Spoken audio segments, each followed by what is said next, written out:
Knicks won game 1 by 10 despite being down 14. What would another double-digit win mean for New York? Another double-digit win they would be all of a sudden huge favorites for the series. Oh, yeah.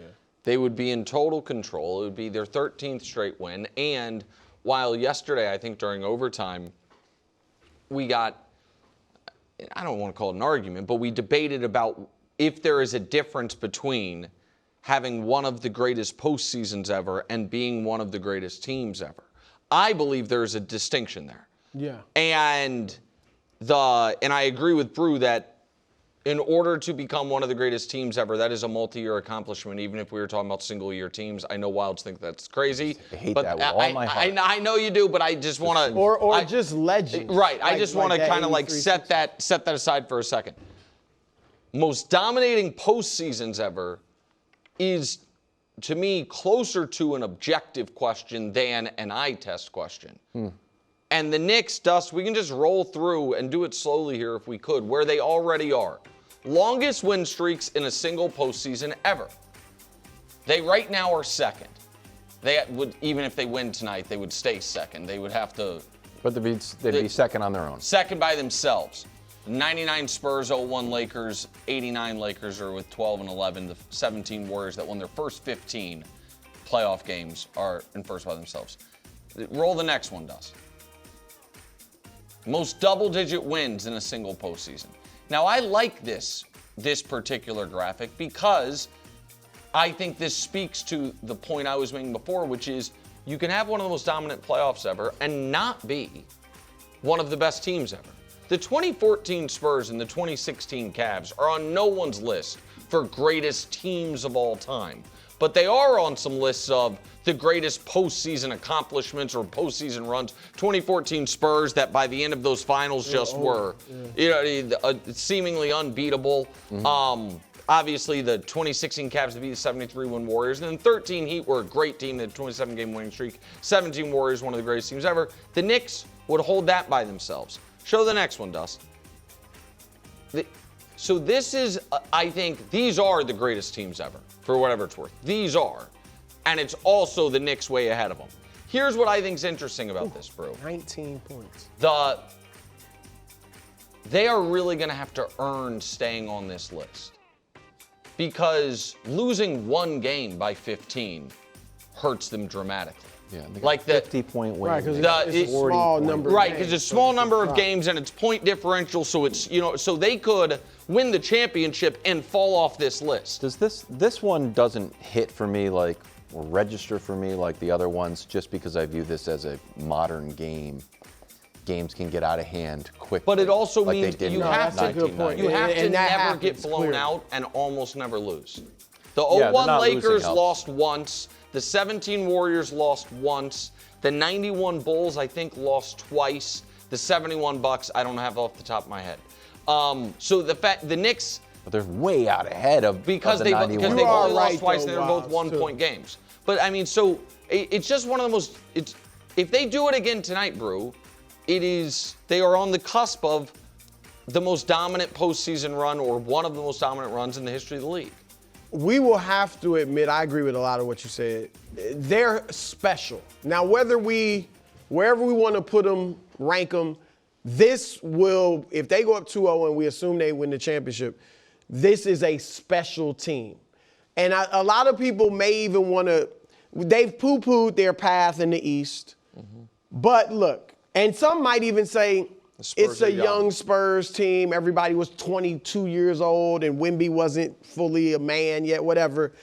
But look, this Spurs team, if they beat them or not, they beat Oklahoma City, the defending. I'm just saying, let's not belittle the Spurs. Even if they get swept. They beat Oklahoma City, the defending champion. That's legit. They beat Minnesota, who's a very good team. That's legit. They won 62 games. Yes. That's legit. They ended the season 30-4. From the last 2.5 months of the season, they were 30-4. So and they got a guy that looks like he'll be one of the greatest players ever. Even if he's young, he's still a great player. And some other guys, it could be stars, if not superstars. So I'm just saying, I don't want to, if they sweep or beat the Spurs, I don't want to hear, the Spurs weren't what we thought they were, because they've proven it by beating OKC and some of these other teams. If they win the championship, and maybe I'll do this next weekend if it looks like they're about to win it.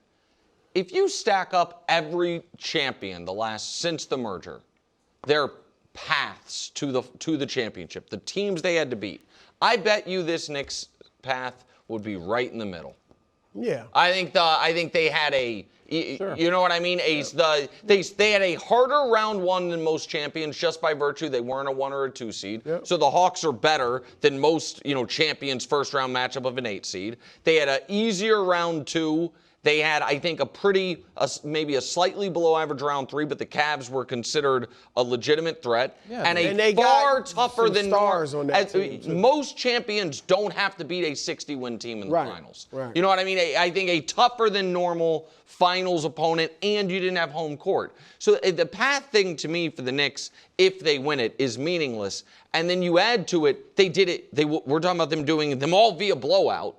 It's just as impressive as it gets. Let me say this, too, because it's a copycat league. We know that. Jalen Brunson took less money to help them allow them to build this team. OG Anunoby took a little less than he could have gotten to help him build it. Cat is up for an extension. I don't know what he'll do. Whatever he wants to do is his business, and that's great. I wouldn't be shocked if they win it. If he takes a little less, not a ton, but the little less. I thought you were going to say help them win a championship. Victor's about to become eligible for the biggest rookie extension ever. Well, yeah. I don't necessarily expect him to take less. Me neither. But you wonder, will teams or even some stars say, you know what? Take a little bit less and help us build this team. Coming up next, more finals talk. What's on the line for Wemby? And Brew, you've called Wemby the best player in the world. He's the holder of the somewhat fictional best player in the world according to Brew belt. But after a Game 1 loss that saw 2 shots clang off the side of the backboard and some turnovers where he also fell on the ground, is his title belt in jeopardy? Well, first of all, I think the only one that could take it is Jokic. Shea can't take it. He just beat Shea, and Shea wasn't great. Okay. All right? Brunson is going to get celebrated, and God bless him. He is awesome, but I don't think we're going to recall him the best player in the world.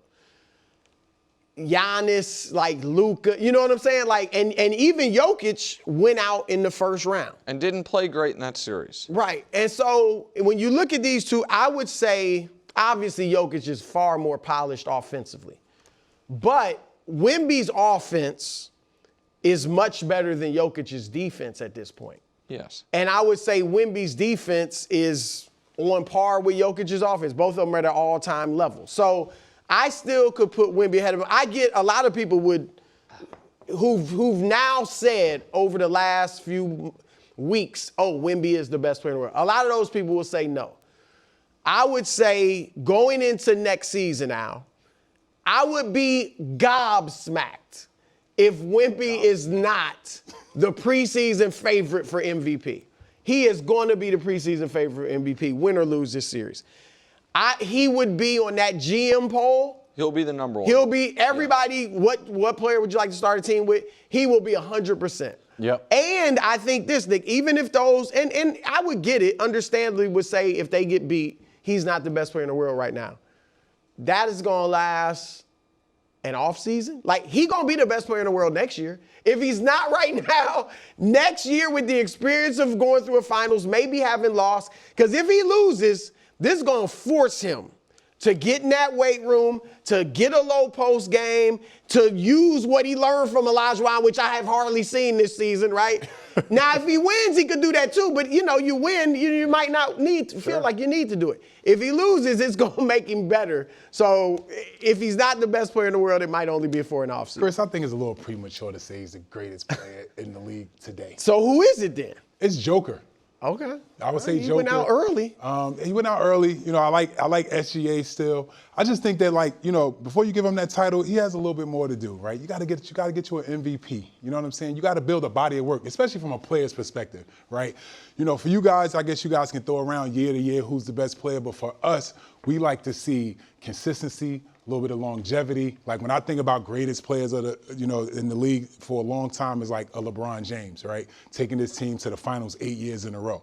Like, you got to put that kind of body of work together before players will say someone is the best player in the world. When do you think players said LeBron? So do you think it was before he won, or? I think I think for us, we started having that conversation in 2007. When he took the Cavs to the finals the first time. Yep. And it's kind of like Wemby is kind of in that same trajectory, right? He's 22 years old, taking his team to the finals for the first time. So he definitely has the look, he has the feel, he has the game, he has everything, the offensive ability, defensive ability, he has everything to be that, but he still has a little bit of work to do. So before I give my answer, I want to ask the table a question. I'm going to direct it to you, KW. Excellent. Is this title allowed to be vacant? Great question. Thank you, question. KW. That's a great question. My world? answer is yes. That's a good question. Yeah. Because that's It is Brew's title belt. Right? And I will support it. Yes, I think it's allowed to be vacant. If it's allowed to be vacant, then it's certainly in jeopardy. Because the problem, I thought it was interesting you said 07, because while I thought 07 for LeBron, a lot of players and other people are like, no, the best player after 07 and in 08, 09, 10 was Kobe Bryant. Right. And Bron didn't get it until he had left Cleveland and won a championship in Miami. It's not how I feel, but it's how a lot of people feel. The best timelines of best player alive is when it is undeniable. Right. When it is not a debate. Yep. When it is a debate, then it actually means it's not minted. Absolutely. You know, and so Absolutely. which is why, again, not to make this about LeBron, but to use the example, it's why the 16 finals against Steph were so important, because in that moment, going into those playoffs, it was very debatable who the best player was. Steph had just won a unanimous MVP. He was the defending champ. Some people thought, and LeBron left those finals, and there wasn't a person walking the earth that thought Steph Curry's better than LeBron. He made it undebatable again, undeniable again. If Wemby, rebounds and is awesome for the bulk of this series and they win the championship, I do think it will be pretty undeniable. I think it's like, hey. What if they just win? He's gonna have to obviously be very If they good win, for then them I to think, win, but- and I think it's his. Then I think he has it. If they lose, I'm not comfortable saying. I said a month ago, Joker vacated the belt. I can't then be like, okay, he has it back because he lost earlier. I don't believe in that. I think that Shea is still seemingly eligible. Brunson, it almost feels like we're saying, is not eligible no matter what he does. I don't know if I think that's fair or not. The best player in the world. I don't think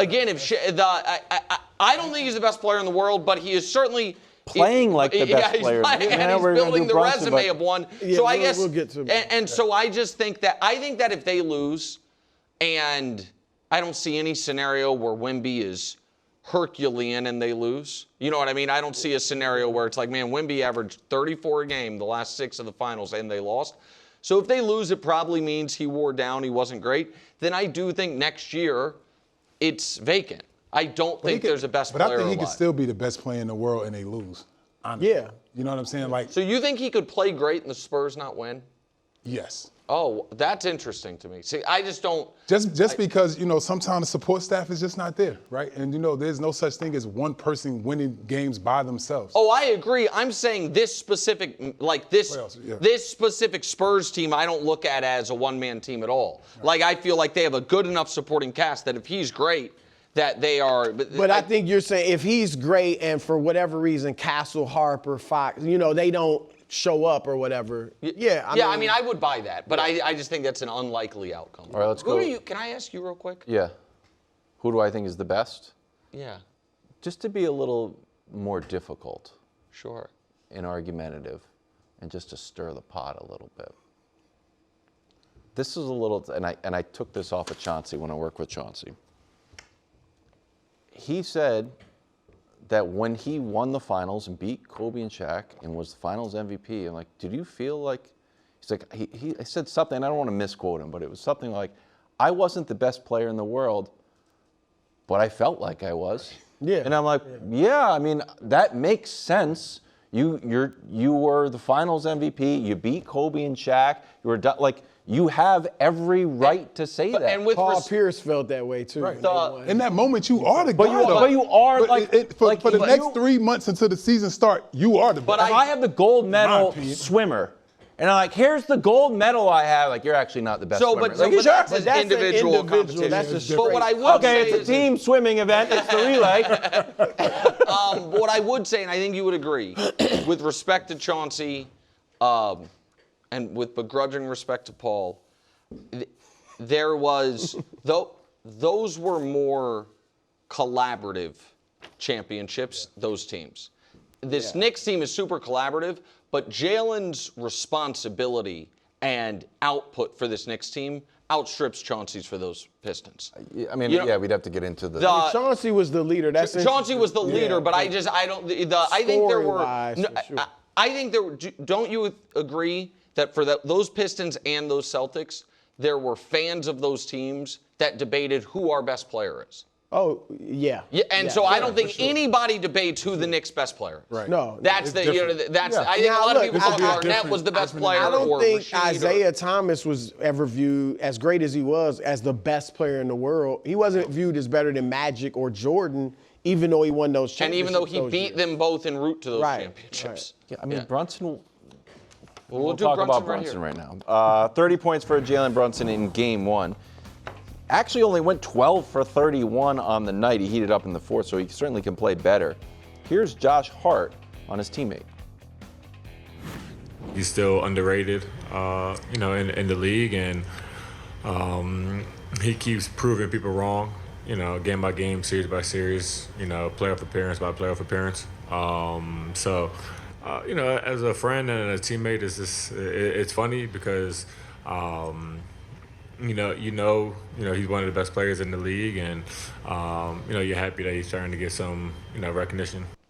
The rare non-sarcastic Josh Hart. They've both been sincere to each other in the last two press conferences, and I don't like it one bit. Jalen Brunson. Right.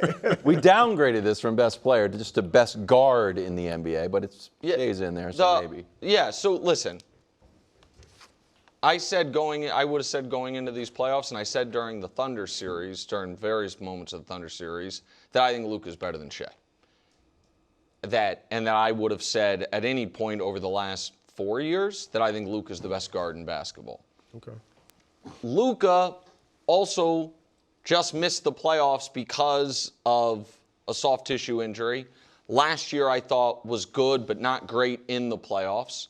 The year before, he carried his team to the finals. But I think Luka has the highest ceiling of any guard. And if you were doing that same GM poll, which guard would you want to have? I would take Luka. I bet you he wouldn't win that poll. I don't think he would because people are concerned about his conditioning. But as much as I like Luka, I've got to be fair to the fact that he wasn't available, and that's got to work against him. So then it does come down to a Shea discussion. And Brunson's regular season accolades do not come close to Shea's regular season accolades. There's no question about it. But since Shea's been making it to the playoffs the last 3 years, Brunson is as good as him in the playoffs. And we can show you this. They've played almost the exact same amount of games. The numbers are almost identical across the board. Danny showed this for the first time a couple weeks ago. So I would be fine with the tiebreaker going to, well, you played a bad series against this team and lost. You played a good series against this team and won the championship. Your best moments are right now. The other guy's best playoff run was a year ago. So I would be totally fine with saying Brunson, if they win this series and he keeps this up, is the best guard in the NBA, is better than Shea if Shea is the standard for it. And Luka. But you would still say Luka's the best guard. I would say, me personally, I prefer Luka. I would theoretically prefer Luka, but I have to be fair about his availability and the injury. He didn't get his ankle stepped on. It's a soft tissue injury, which is a concern because of the conditioning stuff with Luka. So I think he would have a great case that he is, that he is eye level above Shea, and I think Shea right now is the guard standard in the league. Yeah, I mean, it's funny, like, that's my top 3 too, right? Yeah. I got Luka 1, SGA 2, and then Big Body Brunson. When I look at the 3 of them, right, Luka, just his size, man, like 6'8", can do it all. And I mean, this guy go on a run and score 40 plus, 50 plus points for 10, 15 games straight. I don't think SGA or Jalen can actually do that. So just like from a just straight talent perspective, I think Luka is just a step above both of them, just from just that. But to the point of like how he take care of his body and all that kind of stuff, obviously you have to throw that out there, right? Because that's, I always say that's talent too, being healthy, right? Being available. That's a huge talent, and a lot of everybody don't have that, right? SGA, another one, man. Just like, you look at like his regular season stats and stuff like that. He crushes everybody. He crushes everybody across from a consistency standpoint and all that. You just can't deny that. With Jalen, particularly, regular season he averages a pedestrian 19, 20 points a game. But when the playoffs start, he has that, like, you remember what we used to call it, playoff Jimmy? Oh, yeah. It's like he's a different monster in the playoffs. Yeah. And one, he's unguardable.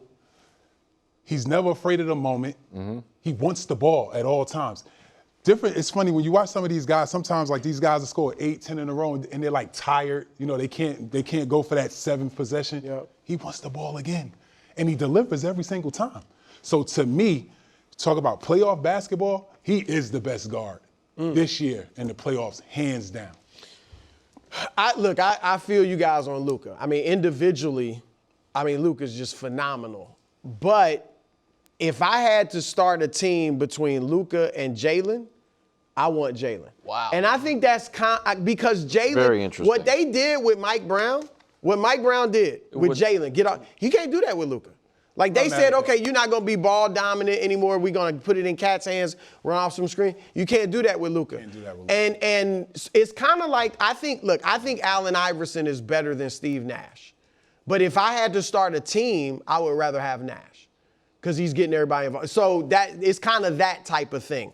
And so I like him over Luka as far as starting a team. But for me, I think the problem Brunson will run into with best guard, all the other, and I think I'm going to mention a few you guys didn't, Ant Edwards. I mean, Cade, you might put Brunson in it, but Cade, SGA, Anthony Edwards, and Jalen Brown, they all are very good two-way players. All of them are very good defenders, so that's an advantage they have. And they essentially give you the same offense. In the playoffs, I still would go with Shea, though, because he's bigger.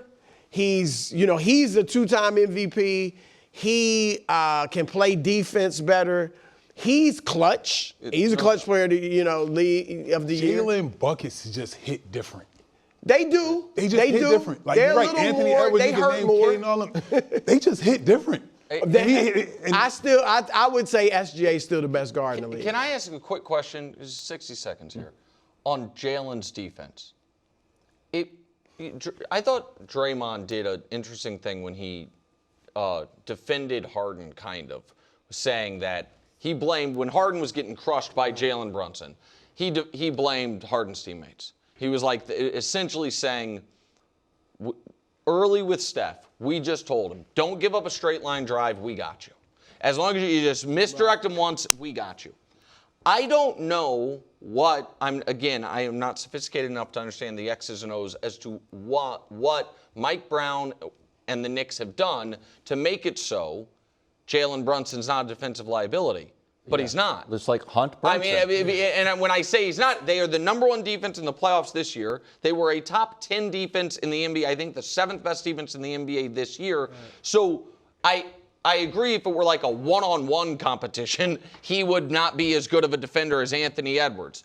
But Anthony Edwards, despite the fact that he has Rudy Gobert back there and Jaden McDaniels, all that, when he's on the court, his team is, and Anthony's a great defender, is not dramatically better defensively than the Knicks when they have Jalen Brunson on the court. So that's where I just wonder how much his defensive liability should work against him in that regard. I'll just say this. That. Yeah. Remember, Mike Brown was the coach when they were winning all those championships. In in Golden Golden State. State. Yeah. So he's that's good. He's seen this before. So for him, Jalen Brunson is Steph Curry. Right. So he's probably telling those guys the same thing How to that protect them. Draymond said. Yep. Don't give up straight line drives. We got you. Thanks for watching. Subscribe here to get more from the show and to check out clips from other shows on FS1.